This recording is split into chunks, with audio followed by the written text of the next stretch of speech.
यदि आप भी हमेशा सोचते रहते हो, सोते जागते उठते बैठते सोचते रहते हो, कभी अपने बारे में, कभी अपने परिवार के बारे में, कभी रिश्तेदार के बारे में, तो कभी अपने पड़ोसियों के बारे में, कुछ न कुछ सोचते रहते हो।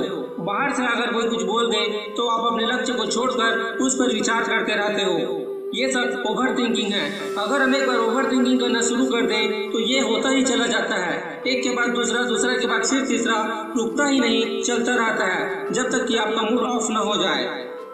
आपकी लाइफ में कई समस्या का समाधान बिल्कुल आसान होता है, लेकिन आप सोच सोच कर उसे मुश्किल बना देते हो।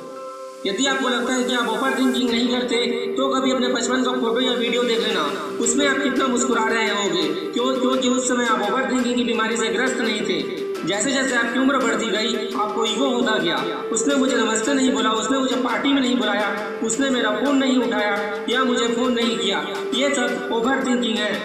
तो आज की इस वीडियो में हम इसी ओवर थिंकिंग पर बात करने वाले हैं कि ओवर थिंकिंग कितने प्रकार के होते हैं और ओवर थिंकिंग के क्या क्या नुकसान हो सकते हैं। और वीडियो को अंत तक जरूर देखना, क्योंकि अंत में मैं ओवर थिंकिंग दूर करने के कुछ ऐसे टिप्स बता रहा हूँ जो आपके लिए बहुत कारगर साबित होगी। तो चलिए शुरू करते हैं आज का video.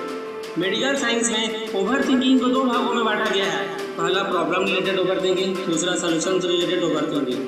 Problem related over thinking में उस तरह के लोग आते हैं जो केवल समस्या के बारे में सोच सोचकर उस समस्या को बड़ा कर देते हैं। कोई समस्या तिल के समान हो लेकिन उसे वे सोच सोचकर पहाड़ बना देते हैं।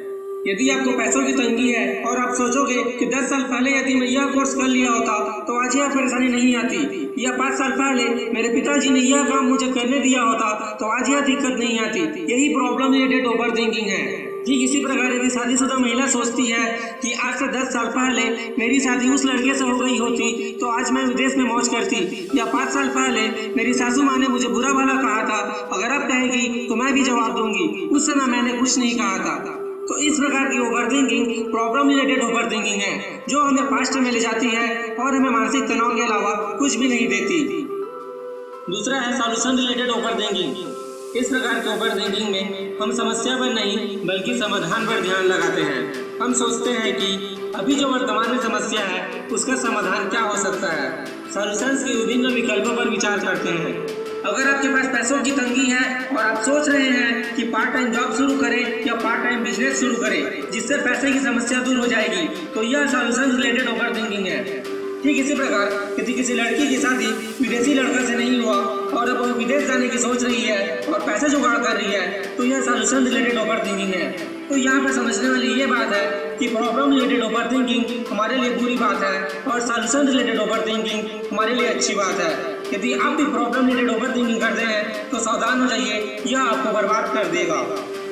क्योंकि प्रॉब्लम रिलेटेड ओवर थिंकिंग आपके दिमाग की रचनात्मक शक्तियों को कम करने लगता है और आपके दिमाग का न्यूरॉन कमजोर हो जाता है। एक साइंटिफिक रिसर्च के अनुसार इंसान को दिन भर में 60 से 70 हजार विचार आता है, जिसमें का 95% विचार कोई काम का नहीं होता। आप उसके बारे में सोचते हो जो वास्तव में दुनिया में है ही नहीं, एग्जिस्ट करता ही नहीं। हाँ, सोचना ही है तो सोचो, अच्छी चीजें सोचो, पॉजिटिव थिंकिंग सोचो, सॉल्यूशन रिलेटेड ओवर थिंकिंग करो। पॉजिटिव थिंकिंग हमें नया ऊर्जा और जोश देता है। पॉजिटिव थिंकिंग आपके ओवर थिंकिंग को खत्म कर देगा। जो लोग पॉजिटिव थिंकिंग करते हैं उसके आसपास एक पॉजिटिव एनर्जी घूमने लगता है जो उसके अलावा सामने वाले व्यक्ति को भी आकर्षित करते रहता है। पॉजिटिव थिंकिंग जितना आपके मन में आए उतना ही अच्छा है। अब बात करते हैं उन पॉइंट पर जिससे कि आपको ओवर थिंकिंग होते हैं। पहला, दूसरों से तुलना करते रहना। यदि आप अपनी तुलना दूसरों से करोगे तो आप डेफिनेटली ओवर थिंकिंग के शिकार हो जाओगे। यदि आप स्टूडेंट हो और अपने किसी दूसरे फ्रेंड से कंपेयर करोगे क्या उसका नंबर ज़्यादा है या वो मेरे से ज़्यादा टैलेंट है। यदि आप किसी जॉब पर हो तो जॉब में अपने साथ वाले पार्टनर की कंपेयर करोगे क्या उसका टारगेट जल्दी पूरा हो गया, मेरा टारगेट पूरा नहीं हुआ, तो इस प्रकार की तुलना बिल्कुल ना करें। दूसरा, भविष्य के बारे में सोचकर दुखी होते रहना।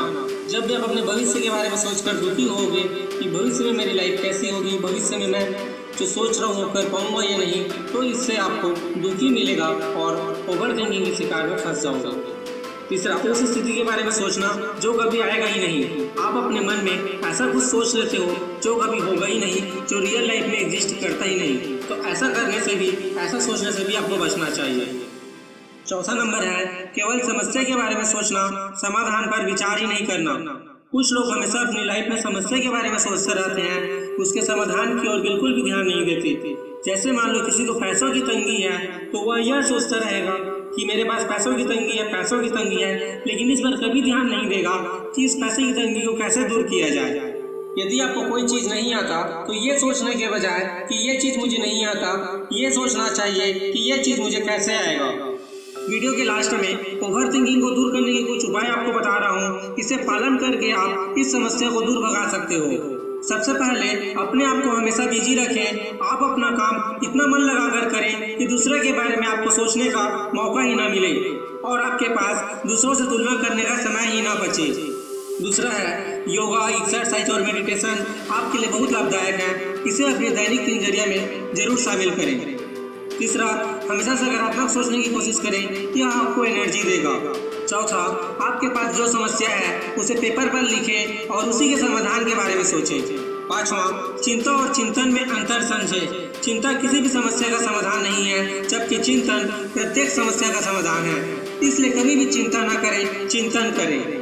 छठवां, दिन में कम से कम 10 से 15 मिनट समय निकालकर श्रीमद् भागवत गीता का अध्ययन करें। चाहे आप किसी भी धर्म से हो, यह पुस्तक सभी के लिए प्रेरणादायक है। यह वाक्य हमेशा याद रखें, जो हुआ अच्छा हुआ, जो हो रहा है अच्छा ही हो रहा है और जो होगा वह भी अच्छा ही होगा।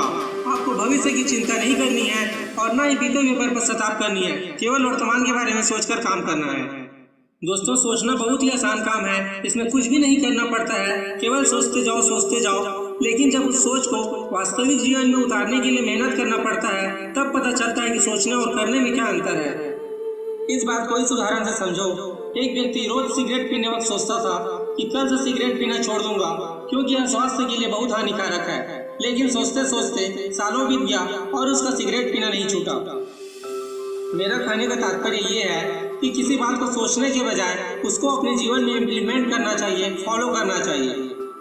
उम्मीद करता हूँ कि इस वीडियो को देखने के बाद आप ओवर थिंकिंग नहीं करेंगे। यदि वीडियो आपको अच्छी लगी तो प्लीज वीडियो को लाइक कर चैनल को सब्सक्राइब कर लें, जिससे कि हर रोज मेरे मोटिवेशनल वीडियो आपको मिलते रहे। मैं मिलता हूँ आपको कल एक नए वीडियो में और ज्यादा नए एनर्जी के साथ। तब तक के लिए बाय बाय। जय हिंद, जय भारत।